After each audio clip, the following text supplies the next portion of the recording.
in the hole.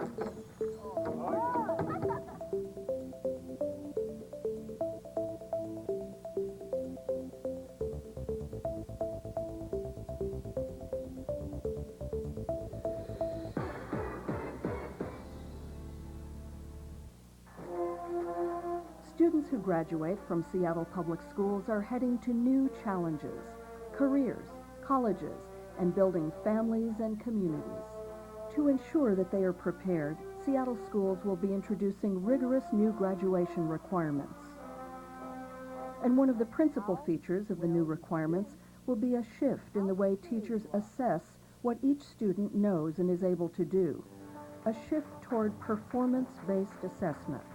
Performance-based assessment is when you ask students to demonstrate what they know by doing something that can easily be seen and judged by others. And we had to have a little bit of history, designs, sketches of what our trebuchet looks like. There are 5 areas in which students should be able to demonstrate their mastery of a certain set of skills. And those areas are communication, quantitative and scientific reasoning, democracy, diversity, and community stewardship, the arts, and career knowledge and life skills.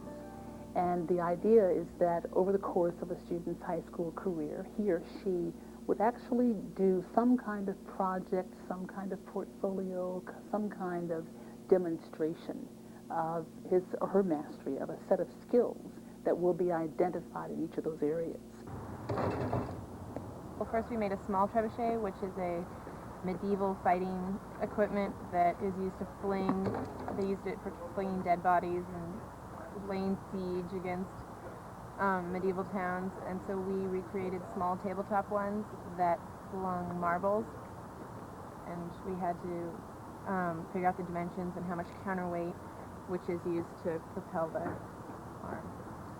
And then we took the project to a bigger level and built these large trebuchets with an 8-foot arm, and we flung tennis balls filled with sand attached to a string. If you're going to teach physics, you got to put them in a place where they can actually do physics and get experiences that they can bring into the classroom and talk about and use to inform the more abstract things they do, the math problems and so forth. We know ahead of time how we're going to be assessed on the project. Mr. Roos was very thorough in telling us all the deadlines and all the criteria that he was going to use to grade us. And when we did it, there was definitely an aspect of having more fun, and instead of just learning in the classroom and just having a paper or a test to do, you kind of apply it outside the classroom in a hands-on environment. Seattle teachers will use standardized rubrics to assess seniors' projects, so that teachers in all the district high schools will use the same criteria for grading. Yeah, oh, that was about tabletop trebuchet, though. I really like this, you know. Yeah, they're just really interesting. You'll ask students to pull together knowledge and skills from a variety of experiences. For example, they might be asked to write and speak, organize information, research information to create a product. As a result, they're pulling from many different sources of their own learning to create something new that is authentic and is something that can be seen by others. Project-based learning and assessment is used at all grade levels in Seattle. We had to get every shoe size from our classroom, and then we had to make the average. Then we highlighted the names and the shoe size and pressed on the graph. We continue to say that graduation is a K-12 process. And the kinds of things that students will be required to do when they graduate can't begin just at 9th grade. It's an instructional process that needs to begin kindergarten and even pre-kindergarten. As a matter of fact, it's such a research-based, solidly proven strategy as being one that helps to engage students, helps students learn to think critically, that it's something we should be doing anyway. The computer's thinking this is adult size? That's correct. But now that we are moving toward this performance assessment and graduation requirements, it makes even more sense that we make it a part of our standard way of instruction, kindergarten through high school. You will include an answer for your understanding goals Today the plan is actually to have the students choose a person of interest with their circumstance from the 1740s to 1770s and write a persuasive letter. And from that, what they're going to do is actually put a melody to that so that by the end of Friday, every one of them will have a song to actually perform for the class. They don't know that yet. They're going to find out. And what we're going to do right now is actually create a rubric so that they can say, this is what I have to do to receive a 4, an A. This is what I have to do to receive a 1 or a 0.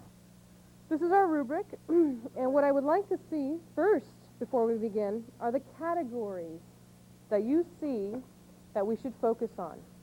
Yes, Chrislyn. Pronunciation. Pronunciation. Good. Adam. Rhythm. Rhythm. The students create the rubric because they have more of a buy-in and they have a better understanding of what they're actually learning. They're more interested in performing at a higher level. Once they have that better understanding on their own, they're more willing to do a lot more work. This gave me reason for people to protest against the British. The first performer then will be Sandy. See this old hat? I wore this old hat on the day I opened the Murray Street Sabbath School. They know exactly how they're going to be assessed.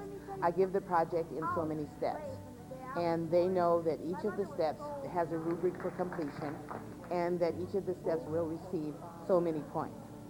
My biggest accomplishment and award is being the first black appointed to the Supreme Court. My name is Thurgood Marshall. When you see this activity, there has been a process the children have gone through.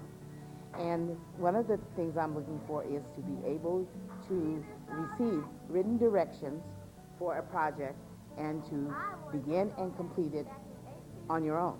The second is to be able to read and interpret what I've asked you to do without coming to me and yet pulling it off totally, which is what they did.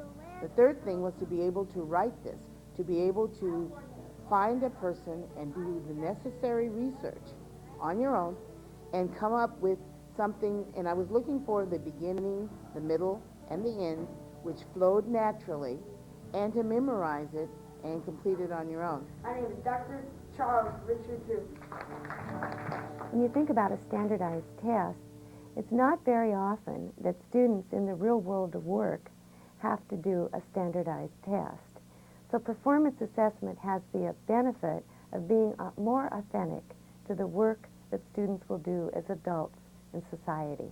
I just don't really like classes that just focus on this one test, but something like this relates more to the real world because you're doing something with a group, which is how everything in the real world works. And you're not just memorizing facts and figures, you're putting stuff together and like making something come to life that you just don't get from taking a test. When we talk with the public, the business community, with parents, with people at the university level, all of those places where students may go once they leave high school, we hear some pretty common expectations for students. Solving problems, applying knowledge to real-life situations requires something more than being able to take a paper pencil test. It means being able to take knowledge and synthesize it, take some information, take some facts, and apply it, and use lots of higher order skills in doing that. That's what performance assessment calls for. So if we're really going to prepare our students to be able to enter these different arenas, they're going to have to be able to demonstrate what they know. For that reason, we believe performance assessment is absolutely essential in what we do.